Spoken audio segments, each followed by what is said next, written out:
On its final day, 2,350 people rushed through the Ponderosa Ranch. They bought everything. They drank everything. They cried at the gates. Then a tech billionaire sealed it forever. For 22 years, no cameras captured what happened to the buildings. No one talked about what was left behind. In 2026, we walked the same paths those visitors walked. The Cartwright house still stands. The stairs still lead to nowhere. And in the old ice cream parlor, we found something frozen in time that no one expected to survive. What we saw inside changed everything we thought we knew. The Ponderosa Ranch had been alive for 37 straight years.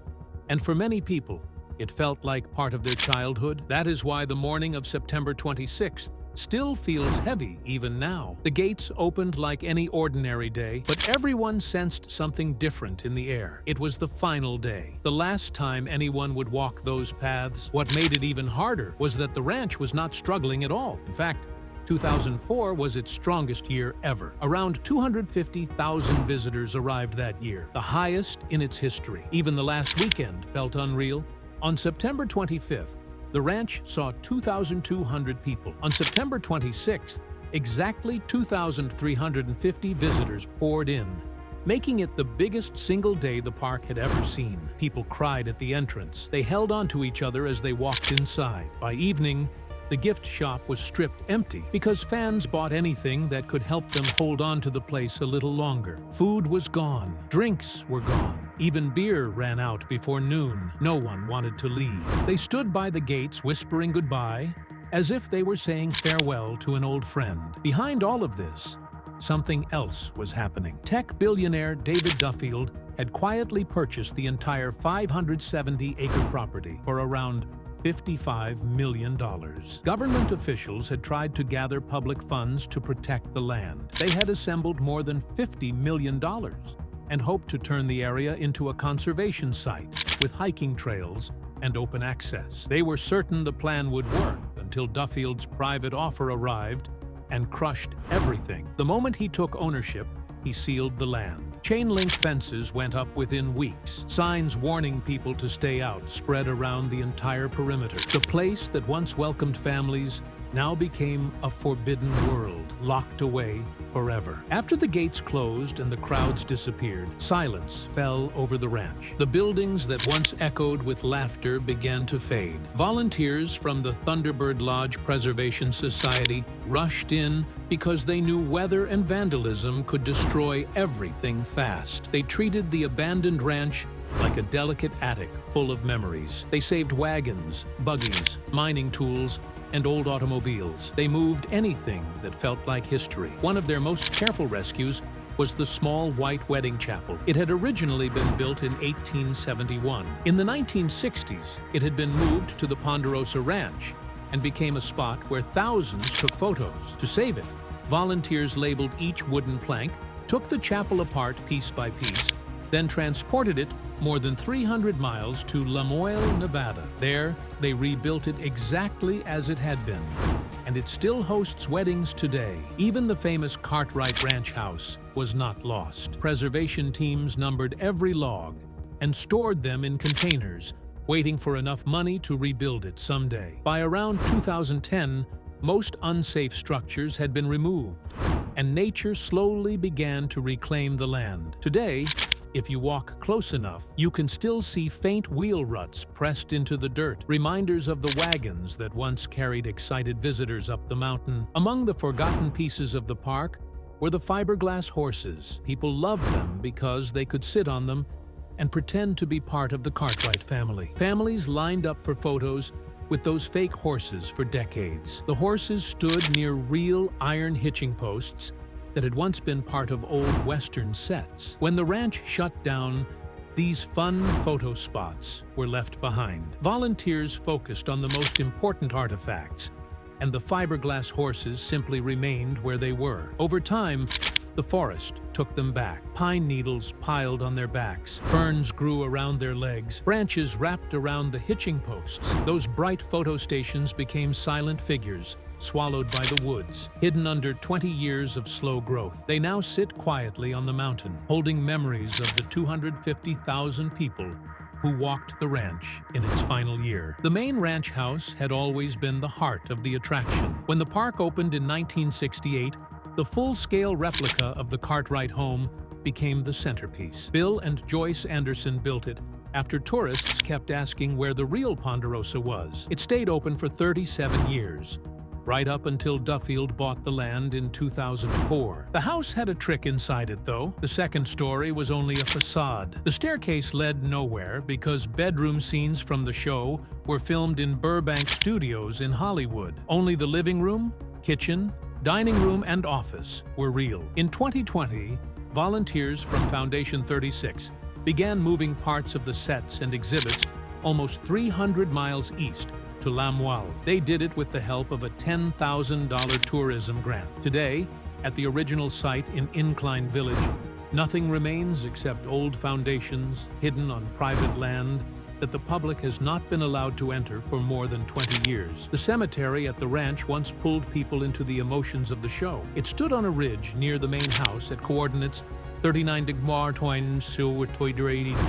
north and 119-155-47 west. Around 15 white wooden crosses marked fictional graves, including Ben Cartwright's 3 wives. Fans came from everywhere to stand in front of the markers for Elizabeth Stoddard, Inger Stevenson, and Marie de Marigny. Each wife had died after giving birth to Adam, Hoss, and Little Joe. There was even a marker for Little Joe's horse. The graveyard felt so real that when the actual actors passed away, the ranch added memorial markers for them, too. Dan Blocker's cross appeared after he died in 1972. Victor Sen Yung was honored after 1980. Lorne Green's marker appeared after 1987. Michael Landon's marker joined in 1991. Pernell Roberts was still alive when the ranch closed, so no marker for Adam was ever added. He died in 2010. Long after the land had been sealed away. When Duffield bought the property in July 2004 for around $55 million, the park had only a few weeks left. The final weekend became a story passed down by fans. On September 25th, the ranch broke its September record with 2,200 visitors. On the next day, the final day, the ranch hit 2,350 people, the largest one-day crowd in its entire 37-year history. People showed up wearing cowboy hats and Cartwright vests. They grabbed souvenirs until shelves were bare. Even beer ran out. Some visitors stayed near the cemetery for long minutes, taking photos, touching the crosses, and crying quietly. An employee named Diana Hawk said it felt like a sad day for everyone. The story of what happened at the Ponderosa Ranch in 2004 begins with a silence that arrived so suddenly, it felt unreal. On September 26, 2004, the gates closed for the last time. Workers didn't get a countdown. Visitors didn't get a farewell.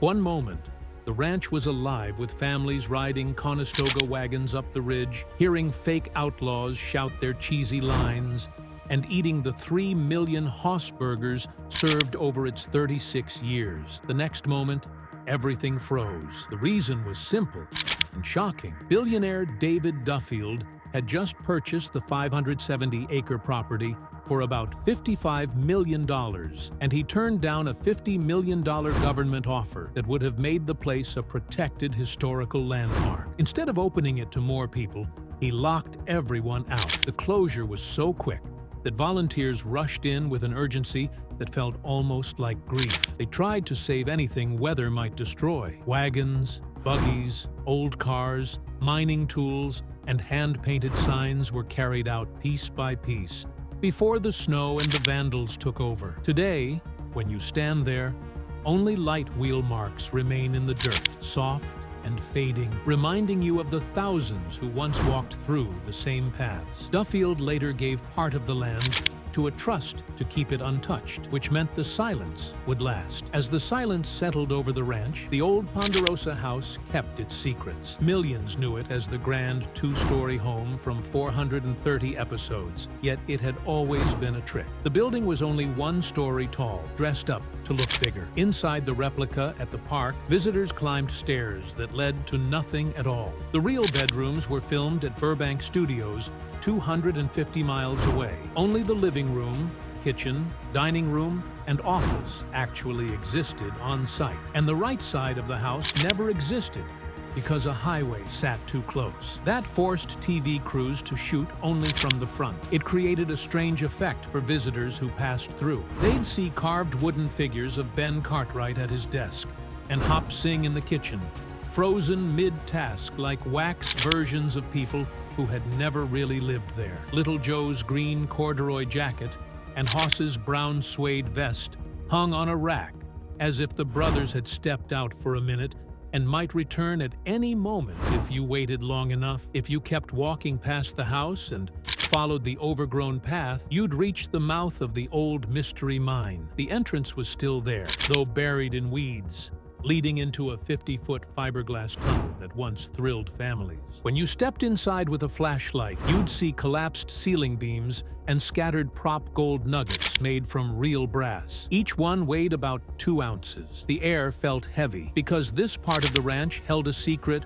almost no visitor ever heard. In 2004, a short circuit caused a small fire inside the mine. It burned support timbers and injured 2 visitors. The incident never reached the public. Maintenance logs kept the truth tucked away. If you picked up the old miner's helmet with the Ponderosa 72 sticker still sticking to its shell, the headlamp clicked on faintly. That soft glow made the space feel alive again for a moment. The echo of the old cave in sound effect that once played for tourists almost formed in your mind as you imagined how kids must have reacted in the 1960s. Their screams would blend with the rumbling audio. Now, everything ends in silence that stretches out endlessly. Down the hill, the remains of the Gunny Cafe waited under a bed of pine needles. This was the ice cream parlor that ran from 1967 to 2004 and served as many as 1,000 cones a day in the peak summers. In its final year, as many as 250,000 visitors passed through the park. Just thinking about that number makes the quiet around its ruined foundation feel heavier. The freezer door you imagined lying there, warped and stiff in the January cold, matched the kind of equipment the cafe used to fight the heat at over 5,000 feet elevation in the Sierra Nevada. Back then, the place echoed with kids asking for more sprinkles and families resting after long walks. Now, the ground freezes so deeply in winter that metal frames crack and twist. Snow piles high against the old platform. You can feel the contrast. A freezer once meant to hold ice cream now sits in a place where nature delivers its own cold without permission. When you think about the final weekend in September 2004, the picture becomes even clearer. On the last day, 2,350 people visited, which became the highest single-day attendance ever recorded. They lined up for anything the ranch had left. According to owner Royce Anderson, they ran out of everything, even beer. People grabbed souvenirs as if the memories would disappear if they didn't take something home. A crystallized root beer float residue from those days would almost feel like a time capsule. Ice cream at the park had once cost 20 to 40 cents through the 1960s and 1970s. The Bonanza sundae was famous among families because it was cheap and filling. The cafe stood next to the Hoss Burger restaurant, the same place that passed 3 million half-pound burgers across its counter. When fans learned the ranch was closing, they ate whatever they could, as if tasting it one last time would help them keep the place alive in their minds. The contrast between then and now becomes even clearer when you look at old footage from the 1970s through the early 1990s. Families sat on wooden picnic tables scattered along the Virginia city street. Teenagers scooped ice cream in Western costumes, trying to keep up with the crowds. The ranch was one of Lake Tahoe's biggest seasonal employers. By 2004, those same tables had endured nearly 4 decades of harsh winters. After Duffield closed the gates, the Thunderbird Lodge Preservation Society stepped in. Volunteers hurried to pull out artifacts before snow, and time destroyed what was left. By 2010, most dangerous structures had collapsed or been removed. All that remains today are table stumps about 2 feet high, darkened by sun and snow, freeze-thaw cycles, heavy snow loads, and strong ultraviolet light at high elevation stripped away everything else. What was once a lively gathering space turned into quiet, splintered reminders in less than 22 years. Somewhere on that same ground, a scrap of a laminated menu might still exist. If it listed the Bonanza sundae at $1.50, The price would match what families paid in the later years. Back in the 1960s, the same treat cost around 40 cents. In today's money, that would be about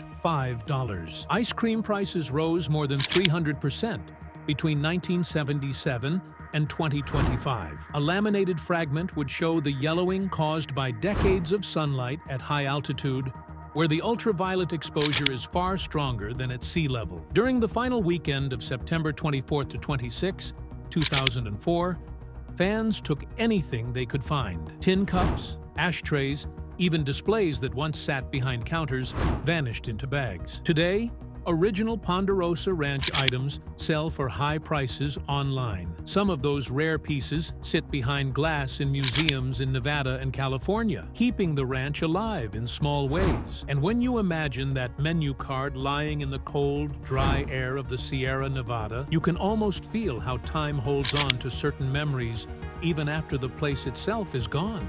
The old white wedding chapel at the Ponderosa Ranch carried a long story, long before most people ever stepped inside it. It first stood in a small Northern California town in 1871.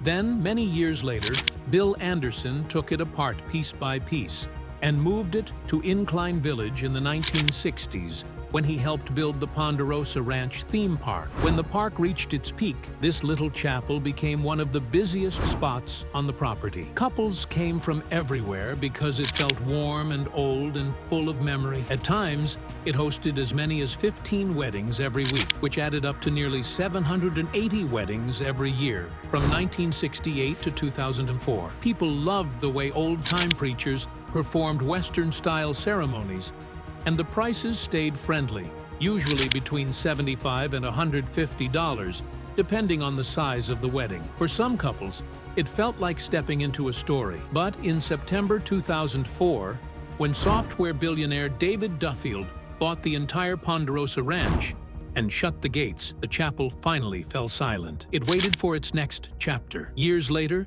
it was moved again, this time to Lemuel, Nevada, and placed at Red's Ranch, where it began taking vows once more. The same wooden frame that had seen almost 50 years of love found a way to keep its purpose alive. The bigger story of the ranch changed even faster. In July 2004, David Duffield, who co-founded PeopleSoft and had an estimated net worth of $13.2 billion, stunned conservation officials by quietly buying the Ponderosa Ranch for about $55 million.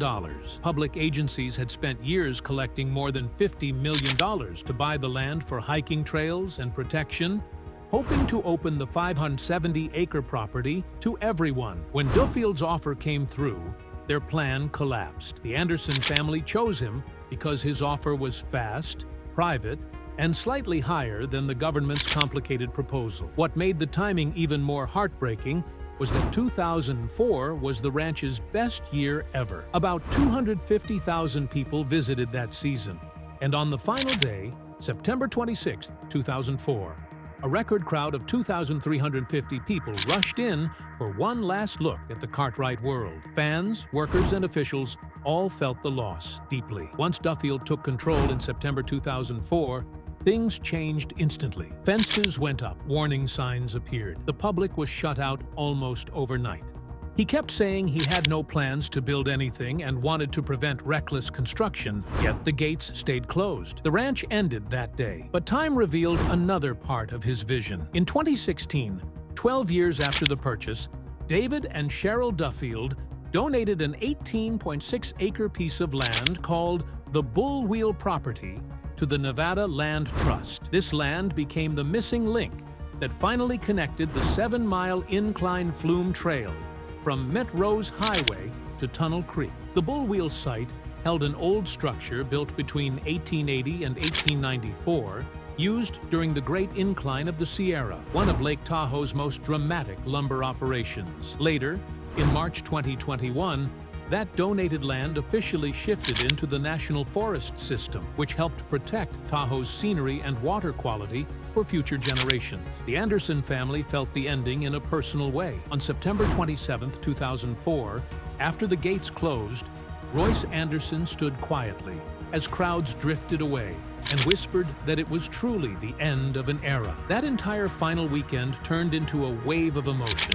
On Saturday, 2,200 visitors arrived, the biggest September day ever. On Sunday, 2,350 people came, the highest single day in the ranch's history. Fans wore cowboy hats and Cartwright vests as they cleared out the gift shops, leaving shelves empty. Even food and drinks ran out because people refused to leave. Longtime worker Diana Horsch said it felt like losing a second home. Fans from all over the world posted memories online, and a Save the Ponderosa petition collected thousands of signatures, yet nothing could change the decision. The Anderson family thanked everyone and said they heard the pleas from across the globe, but the offer had been too strong to turn down. As the years passed, the land began changing in its own quiet way. After unsafe buildings were cleared around 2010, Duffield allowed the remaining 570 acres to return to nature. The result became an unexpected success for the forest. Volunteers from the Thunderbird Lodge Preservation Society rescued wagons, mining equipment, vintage cars, and other artifacts before weather could destroy them. They even took apart the old 1871 church once more and helped move it 300 miles to Lemoyle, where it was rebuilt years later. The log walls of the Cartwright ranch house were carefully numbered and stored in containers. As of 2025, the pieces still wait for funding, so the structure can rise again someday. Today, if someone drives near Incline Village, they mostly see locked gates and thick pine forests. Faint wheel tracks in the dirt hint at where stagecoaches once rolled. Some parts of the land now belong to conservation trusts and remain safe from development. In 2020, the Nevada Commission on Tourism approved grants to rebuild parts of the Ponderosa Ranch in Lemoyle using original structures, giving people a chance to experience the Cartwright world in a new setting, even though the magic of Tahoe's mountain air cannot be replaced. Behind the scenes, the Thunderbird Lodge Preservation Society became the keeper of many Ponderosa Ranch treasures after the park closed in 2002. They stored countless Old West pieces in a climate-controlled vault. The items included stagecoaches, buggies, vintage automobiles, and dozens of historical signs. While some counts could not be verified exactly, the collection is considered one of the largest sets of Lake Tahoe and Old West artifacts still preserved for study and appreciation. The journey of the 1871 church adds another layer to the story. It was first built in Janesville, California in 1871, then moved to the Ponderosa Ranch in 1967, where it served as both a filming location and a tourist favorite for 35 years. When the ranch closed in 2004, volunteers from Foundation 36 disassembled it carefully, recorded every piece, and transported it to Red's Ranch in Lemoyle. By 2022, the restoration was complete. Volunteers rebuilt the interior with original timbers, hardware, and techniques that matched the era. Now, the church stands at the heart of a growing frontier town project where people work together to keep Nevada's pioneer story alive. Another thread that ties into the legacy is the memory of Dan Blocker, who played Hoss Cartwright from 1959 until his sudden passing on May 13, 1972, at only 43. Born on December 10, 1928 in DeKalb, Texas, he weighed a record-breaking 14 pounds at birth, the heaviest ever recorded in Bowie County. His large frame, later reaching 6 feet 4 inches and over 300 pounds, fit the gentle giant he portrayed. His acting break came when a casting agent noticed him at a payphone dressed in cowboy clothes. His agent later advised him to always wear cowboy gear to auditions because busy casting directors working on multiple westerns would remember the tall cowboy. His presence helped shape the Bonanza spirit that fans loved for decades. Even now, long after the park closed, the question of how to preserve what remains still challenges historians and volunteers. Some structures were demolished, while others were rescued and passed to groups like Thunderbird Lodge and Nevada Historical Societies. Moving and storing huge log buildings, raising money for repairs, and finding the right places to display these cultural pieces all take time. Those working to save the memory of the Ponderosa know it is a slow road, but they keep going, so future generations can feel at least a small piece of the world that once meant so much to so many.